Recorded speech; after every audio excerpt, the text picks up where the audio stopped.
Hi guys. For those of you who don't know me, my name is Mary Rains, and I'm actually the teacher behind Raining Resources.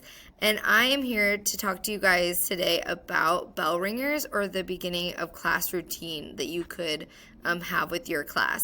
So I'm going to go through a couple of different types of options that you have or options that you have for bell ringers, and then also how to implement a beginning of class routine. I'll also talk to you about some of the things that I've done, and then I also have some resources that I've actually linked in this on this poster, and this poster can actually be found for free on my TPT. So if you're an instructional coach, or if you know somebody that might want this or would love to have this, or you just want to pass it along, go to Raining Resources at TPT and find this. It literally is just bell ringers, slides, information, and so you can find it there. So first off, I would like to talk to you guys about my beginning of class routine, just so you have a little bit of context. My classes last 45 minutes, and so the first 7 minutes of every class is what I've designated for my beginning of class routine. That's when they do their bell ringers.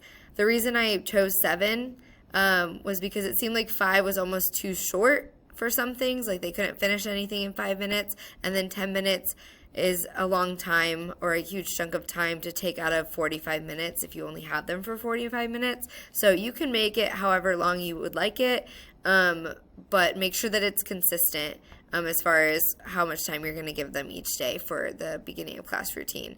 I know teachers that do the same thing every single day. I've done that as well. I do like to break it up for my students. I feel like it makes it a little bit more engaging and easier to keep their focus. However, it just depends. So this year, on Mondays, they're doing Morphine Mondays, which is a whole other thing. And then on Tuesdays and Thursdays, they actually do quill.org, and I'm going to actually talk to you guys about that resource because I love it, and I think you guys will too. And then on Wednesdays and Fridays, they actually do word walls, and it's another resource that I think you guys are going to love. I linked it here actually, and I'm going to go over it with you guys so that you possibly could use it in your own classroom. So that's what my beginning of the class routine looks like. For the first 7 minutes, the kids know when the bell rings, they should already be in their seats. They're at a level 0. They're on the task or on the site that they're supposed to be on, and they are working completely independently for the first 7 minutes. So I did write down, just in case you guys wanted it, some notes about bell ringers or what they should be. Essentially, it should be consistent. Like, they're the same expectations every day for my students. If you try to change it up a little bit, I feel like kids just get lost in that. Like, having that routine that's very consistent, you can say, and you'll still have kids that don't know the routine, but you can say every single day we do it this way. This is how we do it. And so they should get into that routine or that repetition, and kind of takes the guesswork out of it. And then the second thing that bell ringer should be independent. I only put this on here because I think as teachers, it's good to have kids working independently so that you're not bending over backwards to try to help them. And especially at the beginning of the class, it's super beneficial to have them working independently, so you can do things like take attendance or check in with a kid, or a lot of times, there's certain kids that I have that I know that I need to check in with them right away, or I need to go and talk to them about maybe something that happened yesterday or whatever it may be. But for the first 7 minutes of class, everybody else is working quietly and independently so that I can do what I need to do to be able to make sure everybody is successful for that day. And then the third thing should be engaging. And I don't mean engaging every day should be this great lesson or this big activity that they should do. I mean engaging as far as they're actively doing something. And so those are the top 3 that I found that really work when it comes to beginning of class routines or bell ringers. So the 5 types that I'm going to talk to you guys about today, the first one is daily slides, basically slides that are projected in the front of the class. And then kids come in and they know each day, like this is, like I look up there, the task that's on the board, that is what I'm doing. And so getting into that repetition of always checking the board, that can be great. I've linked 2 resources here because the only thing with daily slides, I feel like they can be pretty time consuming. Trust me, I've done them. I put them together. These resources are super easy to implement for you as teachers. Very inexpensive, and I'll go over that in a little bit as well. But if you don't want to do all of the work for daily slides, but you think daily slides are a great idea or option, then I would definitely check out these resources. The second one would be WordWall. Like I said, I love WordWall. Basically, my kids do this twice a week, and they are given a choice board that I've already linked the word walls on. But you really just have to share a link with your students, and they can go on, and it's more like interactive games or activities where they can review certain things. I do this a lot with like vocabulary or big concepts that maybe I want them to be like practicing certain things, but go on there, check it out. There's tons of options.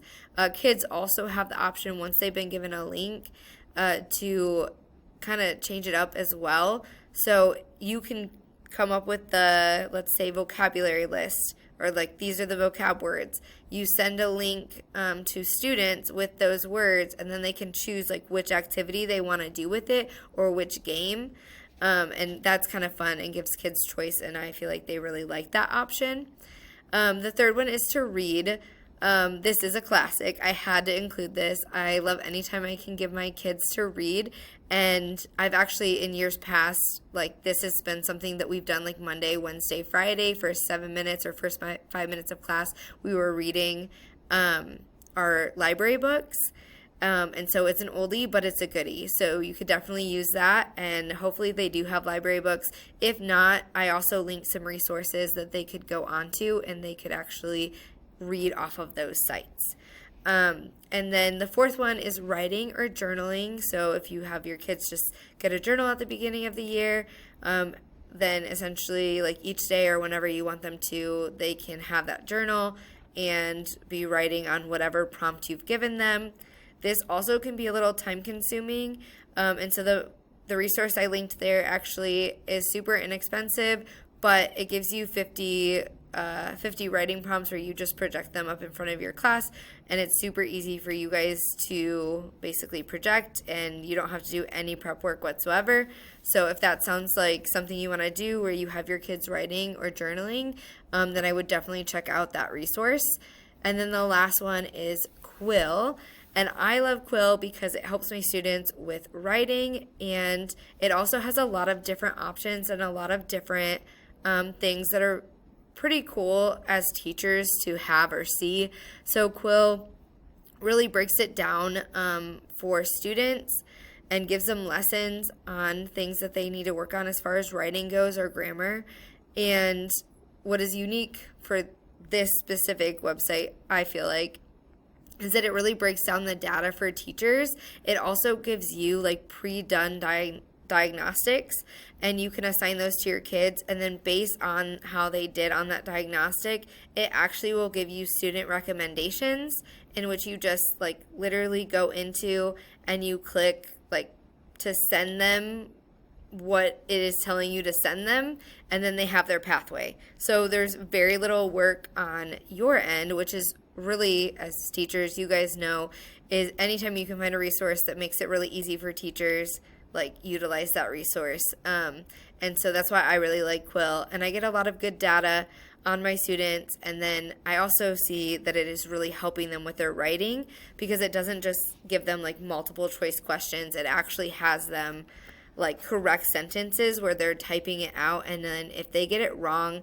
it will give them feedback. Like it'll keep giving them feedback on what they are doing wrong until they get it right, which is really cool, I think. But don't take my word for it, but go and check that out. Definitely if you want to help your kids with their writing. So couple of resources. I already talked about WordWall and Quill, and I linked those here. And then for as far as reading goes, I linked Newsela, ReadWorks, and then Common Lit. Those are all three sites that you can either assign kids things to read, or they can go on and find something that's interesting to them and they can read. So if they don't have a library book, then you can use that option. Or if you are watching this and you're like a social studies teacher or another, not maybe ELA teacher, you can use that for bell work, and you can actually have them reading on topics that you're going over in class, but as like a good built-in routine. The other resources are resources on TPT, so I'm going to show you where to find those in case those sounded interesting to you. Okay, so if you go over to TPT, search for Raining Resources, this is what the page looks like, and all three of them can be found on this page. And so then you just need to search for bell ringers, essentially is what they're called. So the first one is Bell Ringers ELA template poetry, comprehension, and writing, and it looks like this. It literally gives you a whole month's worth of poetry lessons, and it's really been broken down for the students. However, the thing that I really like about this resource is not only is it pretty cheap compared to other options, but it also goes over other like focus areas. So not just poetry, but there's other things. So it's almost like working smarter, not harder, where there's combined skills, or where this actually combines like skills. So students are regularly practicing not only their poetry comprehension, but other things as well. And I'm going to show you what I mean. So for this resource, it even says it on the first slide. Essentially, these are the focus areas that you'll be working on. You are going to be looking at poetry, figurative language. You're also going to be looking at the writing rules that have to do with punctuation. And then also, as far as grammar goes, or parts of speech, you'll be looking at adjectives, adverbs, and interjections. You'll also be reviewing some concepts of capitalization, nouns, pronouns, and verbs, and then the elements of horror as far as review kind of concepts. And so I would definitely check out this resource because it does a lot and has your students do a lot, and it's daily practice with several areas that they need to work on at your level. It's standards driven, and so I would go ahead and check those out. The second source that I had linked as far as daily slides go would be this. It's very similar to the first one except for different focus areas. So this is actually where they're going to be reading a passage or paragraph a day from The Lottery, which is a short story, and they're also going to be working on the genre of horror, plot elements, vocabulary, and capitalization. So go on over and check it out on TPT. And this is what it's called, Bell Ringers for Secondary ELA, The Lottery Projection Slides and Packet.